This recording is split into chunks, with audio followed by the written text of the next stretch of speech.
মরুভূমির দেশ সংযুক্ত আরব আমিরাত, যেখানে তেল আর আকাশচুম্বী টাওয়ারের রাজত্ব, সেখানে হঠাৎ সমুদ্রের বুকে দেখা মিলল শত শত সাদা পালতোলা নৌকার, যেগুলো ছুটে চলেছে দিগন্তের পানে।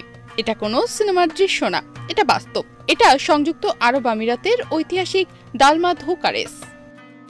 বছরের পর বছর ধরে আবুধাবির উপকূলে জেগে থাকা ছোট্ট দ্বীপ দালমা হয়ে ওঠে সময়ের এক টাইম মেশিন, যেখানে শত শত পালতোলা নৌকা ছুটে চলে ঠিক যেমন ছুটে চলত শত বছর আগে।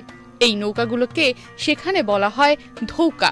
তফাৎ শুধু আগে ছিল জীবিকার টান, আর এখন এটা ঐতিহ্য রক্ষার লড়াই। এবারের রেসে ছিল ১১০টি ধৌকা অর্থাৎ নৌকা, ৩,০০০-এর বেশি নাবিক, ৬৮টি নটিক্যাল মাইল মানে ১২৫ কিলোমিটার বিশুদ্ধ সমুদ্র যুদ্ধ। এবছরের এই ঐতিহাসিক দালমা ধৌকা রেসে কেউ এসেছে ফুজাইরাহ থেকে, কেউ রাস আল খাইমা থেকে, আবার কেউ আবুধাবির অজানা প্রান্ত থেকে এখানে এসেছেন। তাদের সবারই একটাই লক্ষ্য, সমুদ্রের বুকে ইতিহাস লিখবে কে। এই আয়োজনের মূল হৃদয়ে ছিলেন শেখ হামদান বিন জায়েদ আল নাহিয়ান। তিনি আসেন অংশগ্রহণকারীদের অভিনন্দন জানাতে আর তুলে দেন গর্বের সেই পুরস্কার, যেটা শুধু একটা ট্রফি নয়, প্রজন্মান্তরে সম্মানের প্রতীক। আর এই প্রতিযোগিতায় পুরস্কারের পরিমাণ শুনলে যে কারোরই চোখ কপালে উঠবে। বিজয়ীরা পাবেন মোট ৩০ মিলিয়ন দিরহাম। প্রথম বিজয়ের জন্য ১.৩ মিলিয়ন দিরহাম এবং একটি বিলাসবহুল গাড়ি বরাদ্দ করা হয়েছে। অন্যদিকে দ্বিতীয় ও তৃতীয় স্থানে মিলেছে কোটি টাকার সম্মান।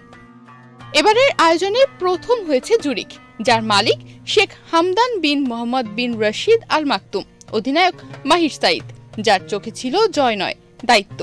এই নৌকা শুধু রেস জেতেনি, পুরো জাতির ঐতিহ্যের ভার নিয়েই সে দিগন্ত ছুঁয়েছে।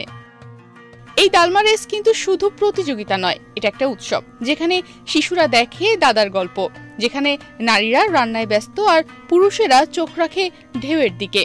এটা এমন এক আয়না যেখানে আজকের শহর দেখা যায় পুরনো গ্রাম্য পটভূমিতে।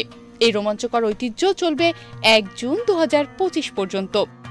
বছরের পর বছর ধরে এই রেস দেখে বিশ্লেষকরা বলে, এই রেস প্রমাণ করে দেয় যারা বলে মরুভূমিতে ইতিহাস নেই, তারা কখনো দালমার ধৌকা রেসই দেখেনি। তনিমা রহমান, বাংলাদেশ প্রতিদিন।